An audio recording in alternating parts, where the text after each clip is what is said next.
Hi everybody, happy Friday and welcome back to Daniellability.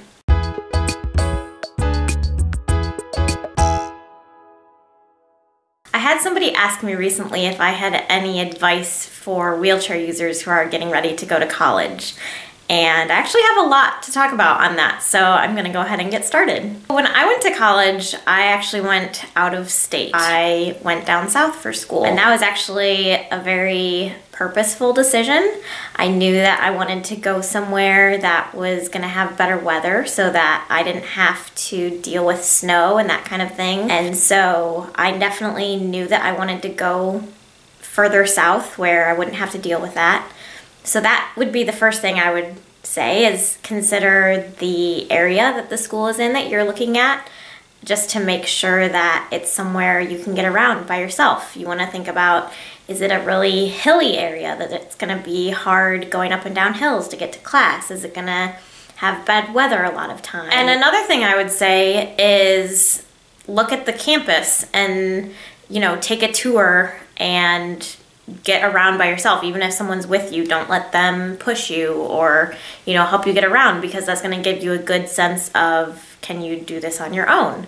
And obviously there are going to be times when you're in school when you're going to have a friend with you who can push you, but that's not a guarantee. So you want to make sure that you can get around by yourself, and that includes getting to the classroom buildings, that includes getting into the dorms, that includes getting to where you would have your meals. And also think about how you get into those buildings. Do you have to go in through a back entrance that no one else is ever going to be around? Do you have to, take some kind of different route to get there?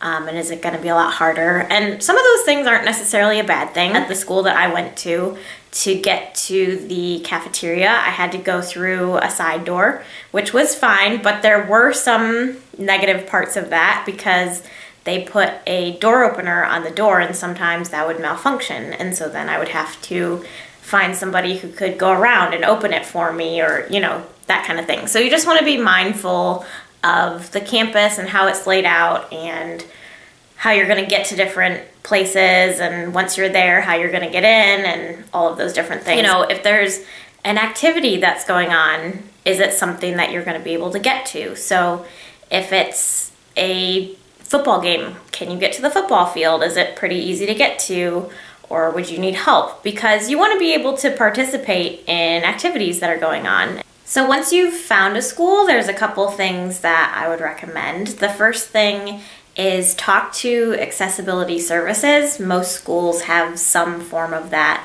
That's what it was called at my school, but your school that you choose may call it something different. But whoever you need to talk to make sure that all the classes you're signed up for are in a classroom that you can access and that it has everything that you need. You just want to make sure that wherever you have your classes, it's accessible and they have the things that you need. The next piece of advice I would give is get to know the staff in the medical office, the nurses on campus and those kinds of things, because you're probably going to need them at some point. And so just getting to know them and letting them know what your situation is and what you may need at certain points, whether it's having medical equipment sent to you and you need to go there to pick it up, or whatever it is, you want to get to know them. They're just good people to know and have them know you. Another thing I would say is, once you find out who your roommate is going to be, if you are going to have a roommate and if you don't already know them, is get to know them beforehand. So either call them or send them an email, or connect with them in some way so that they know you, they know your situation, they're aware of what the room is going to be like and all of that, because you want to make sure that you're going to be living with somebody who's comfortable with your situation. So if they're not, maybe it means that you find a different roommate, because the last thing you want is to be with a roommate who isn't comfortable being with somebody who's in a wheelchair. Getting to know each other, it's going to make it a lot less awkward than just meeting them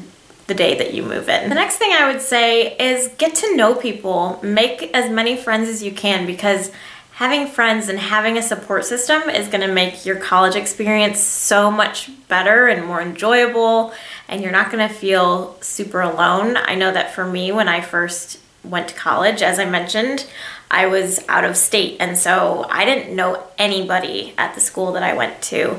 And for the first semester, it was really lonely. I got involved in some different activities, and that really helped, and I ended up making some of my absolute best friends in college that I'm still in contact with years later. So you definitely want to get to know people, go out of your comfort zone, just enjoy it. Don't be too scared. I know it can be intimidating. I know that there's a lot to consider and a lot to think about and figure out. Just try to look at things as an adventure and be excited about it, because you're gonna learn a ton when you're in school, and you're gonna meet tons of different people with tons of different backgrounds and experiences, and it's super fun. So those are my tips. I hope those are helpful. If you have any other tips that you would want to share, please comment below. And if you have any other questions, definitely comment and let me know. I hope that this was helpful for you guys. Thank you so much for watching, and I'll see you next time.